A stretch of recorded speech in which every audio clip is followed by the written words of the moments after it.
안녕하세요. 컨텐츠 큐레이터 박성호입니다. 세 번째 책을 리뷰하고 평가해 보겠습니다. 이 채널은 책의 내용을 리뷰하는 것이 주 목적이 아닙니다. 베스트셀러들을 독자의 관점에서 냉정하게 평가하고 평점을 매김으로써 독자들이 좋은 책을 올바르게 선택할 수 있도록 하는 것이 목적입니다. 한마디로 말해서 광고로 만드는 베스트셀러는 저리 가라 입니다. 베스트셀러 중에서도 정말 꼭 읽어야 할 책을 골라내는 것이 이 채널의 목표입니다. 오늘은 특별하고 귀한 책을 소개해드리고자 합니다. 베스트셀러가 아니라 아주 오랜 세월 동안 많은 사람들에게 읽혀져야 할 책입니다. 오늘 소개해드릴 책은 이어령의 마지막 수업입니다. 저는 이 한 권의 책을 한 달 동안 천천히 느리게 3번쯤 읽었습니다. 이 책은 한 문장도 허투루 건너뛰면서 읽을 수 없는 책입니다. 이어령 선생님께서 남기신 인생의 엑기스가 이 책 한 권에 몽땅 녹아 있다고 해도 과언이 아닙니다. 책 표지를 넘기자마자 한 문장이 저의 가슴을 찔렀습니다. 내 것인 줄 알았으나 받은 모든 것이 선물이었다. 이 문장을 보자마자 저는 가슴에서 왈칵하는 감정이 솟아서 한참 동안 다음 페이지로 넘길 수가 없었습니다.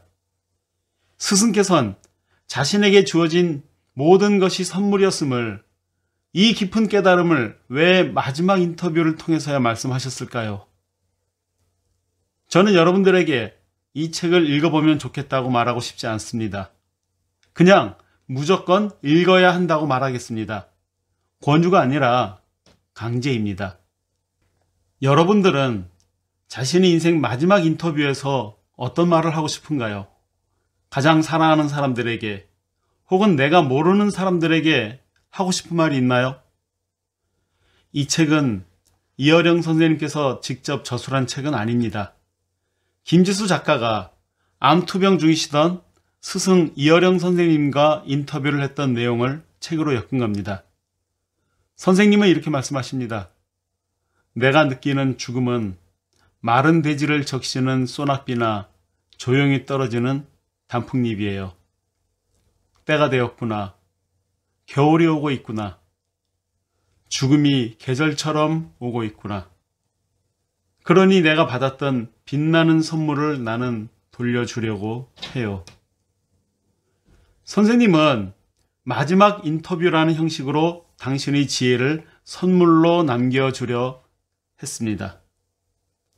이 책에 담긴 인생의 지혜는 여러분들께서 꼭 읽어보시기를 권하면서 책 읽기에 대해서 말씀하신 것을 일부 소개하고 싶습니다. 나는 모든 책을 다 의무적으로 서문부터 결론까지 읽지 않아. 나비가 꿀을 딸 때처럼 눈에 띄고 재미있는 곳만 찾아 읽지. 나비는 이 꽃 저 꽃 가서 따지. 1번, 2번 순서대로 돌지 않아. 목장에서 소가 풀 뜯어먹는 것을 봐도 여기저기 드문드문 뜯어먹어.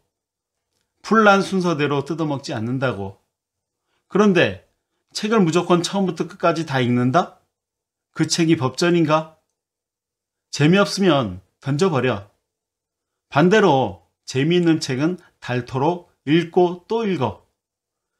사람들도 친구 사귈 때 이 사람 저 사람 두루 사귀잖아. 책 많이 읽고 쓴다고 크리에이티브가 나오는 것 같아? 아니야. 제 머리로 읽고 써야지. 선생님의 이 짧은 말씀 안에는 책 읽기의 정수가 담겨 있습니다. 나비는 자신이 어디에서 꿀을 따야 하는지 알고 있습니다. 그리고 꿀이 있는 곳만 다닙니다. 이것은 우리가 삶의 지혜를 어디에서 찾아야 하는지 알아야 한다는 의미입니다.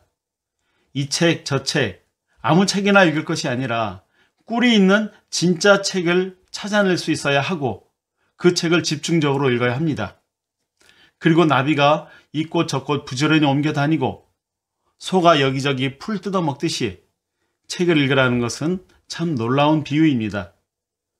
이것은 책 그 자체에 매몰되지 말고 책 속에서 자신에게 필요한 메시지를 정확히 뽑아 먹으라는 의미입니다.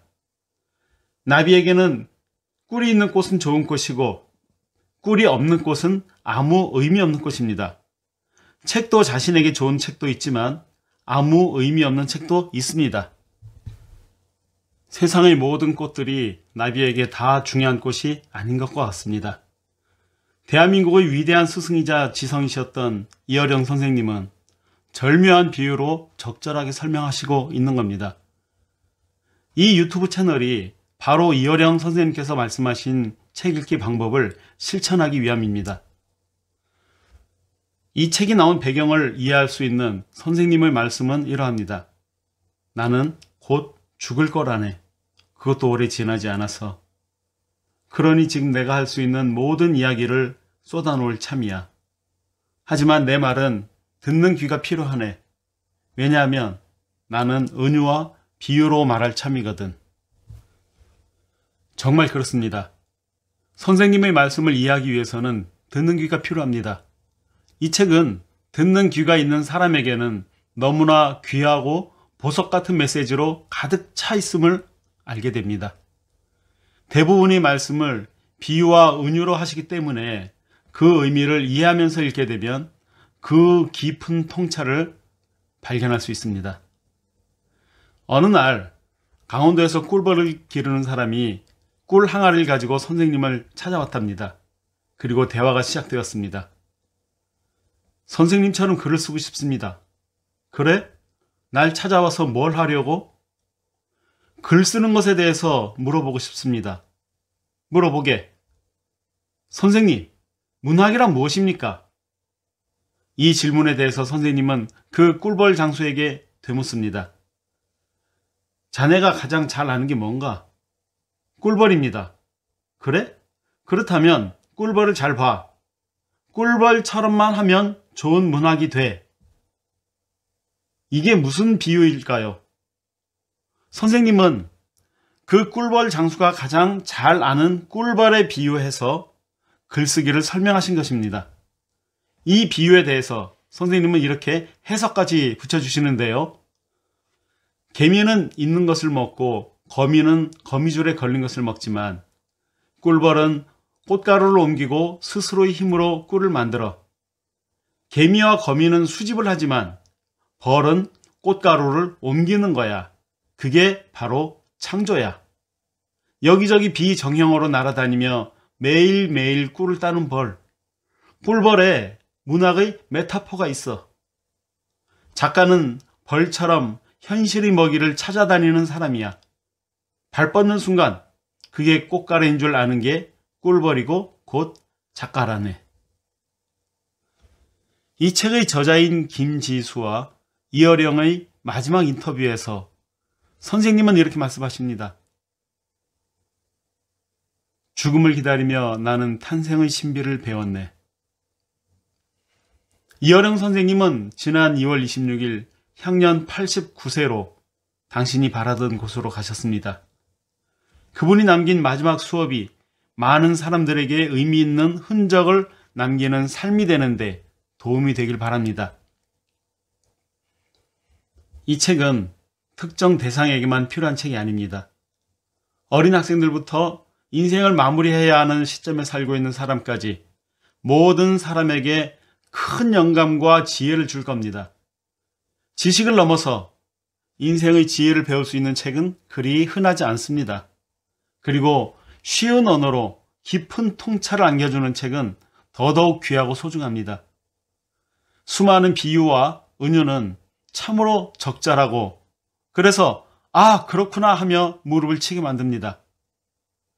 한국 지성의 큰 산맥이었던 이어령. 벼랑 끝에서도 늘 우물 찾는 기쁨을 목격하게 해준 이 시대의 어른이 이 땅에서 살아가는 우리들에게 마지막 수업을 남기셨습니다. 책에 대한 총평을 하겠습니다. 사실 이 책에 대해서 총평을 한다는 것은 너무나 주제넘는 짓입니다. 평가가 아니라 소개를 할 뿐입니다. 읽어보기를 권하기보다 반드시 읽어야 한다고 강제하고 싶습니다.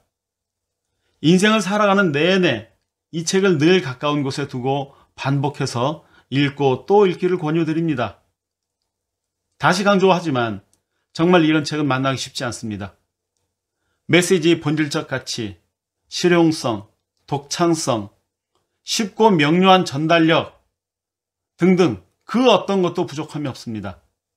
너무나 적절한 예시와 비유, 설명은 모든 메시지를 더욱 빛나게 합니다. 인생의 깊은 지혜를 담고 있지만 참으로 실용적인 영감과 깨달음을 줍니다. 한 문장도 현학적이고 과장된 부분이 없고 모호함이나 불필요한 사족도 전혀 없습니다. 많은 대화가 있지만 그 대화가 결코 산만하지 않습니다. 이 책에 대하여 감히 평점을 매긴다? 그것은 참으로 언감생심입니다. 그러나 더 많은 사람들에게 알려지기를 바라는 마음에서 평점을 정한다면 당연히 5점 만점이 될 수밖에 없습니다. 아니요. 5점 만점에 플러스를 10개쯤 붙이면 평점의 아쉬움이 덜어질 것 같습니다.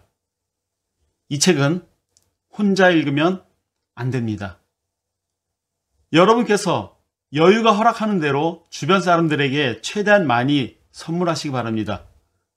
내 것인 줄 알았으나 받은 모든 것이 선물이었다. 선생님의 이 말씀처럼 이 책을 만나는 것은 선물입니다. 그 선물을 다른 사람들에게도 나눠주시기 바랍니다.